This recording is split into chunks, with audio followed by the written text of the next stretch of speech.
کیا آپ جانتے ہیں جب کوئی شخص آپ کو چھوڑ جائے تو اس کا یہ مطلب ہرگز نہیں کہ دنیا ختم ہو گئی یا زندگی رک گئی ہے یا اب جینے کا کوئی مقصد باقی نہیں رہا۔ جب پوری دنیا آپ سے منہ موڑ لیتی ہے نا تو اس وقت بھی اللہ آپ کے ساتھ ہوتا ہے۔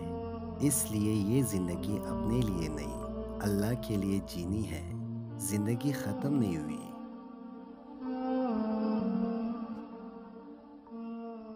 پھر کیوں سمجھنے سے انکار کرتے ہو؟ اللہ نے ہر چیز کا وقت مقرر کر رکھا ہے۔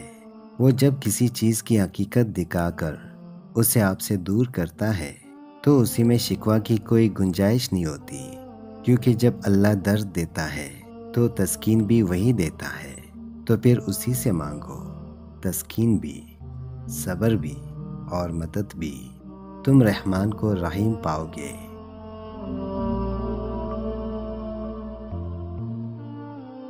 آزمائش انہی چیزوں سے شروع ہوتی ہے جو دل کو عزیز ہوتی ہے، اور جب ہم رو رو کر کسی ایسے شخص کو اللہ سے مانگتے ہیں جس کا ملنا ہمیں ناممکن لگتا ہے، اگر وہی شخص آپ کو درد میں تنہا چھوڑ جائے تو سمجھ لو اللہ تمہارے کام کی ذمہ داری خود لینا چاہتا ہے۔ قرآن پاک میں اللہ تعالیٰ خود فرماتا ہے، اور تمہاری حمایت و مدد کے لیے اللہ ہی کافی ہے۔ غم اور تکلیف صرف اللہ کو بتایا کرو، اس یقین کے ساتھ کہ وہ سنے گا بھی اور جواب بھی دے گا۔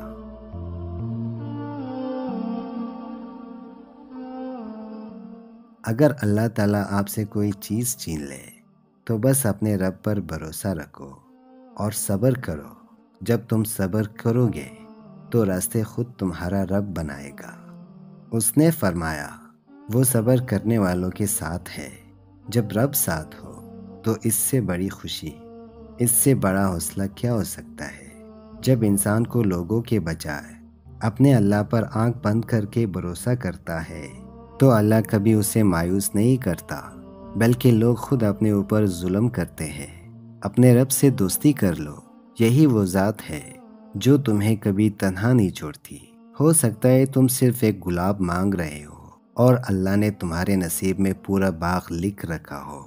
قرآن میں اللہ تعالیٰ فرماتا ہے، ہو سکتا ہے کوئی چیز تمہیں ناگوار گزرے اور وہی تمہارے حق میں بہتر ہو سکتا ہے کوئی چیز تمہیں پسند ہو اور وہی تمہارے لیے بری ہو۔ بے شک اللہ جانتا ہے اور تم نہیں جانتے۔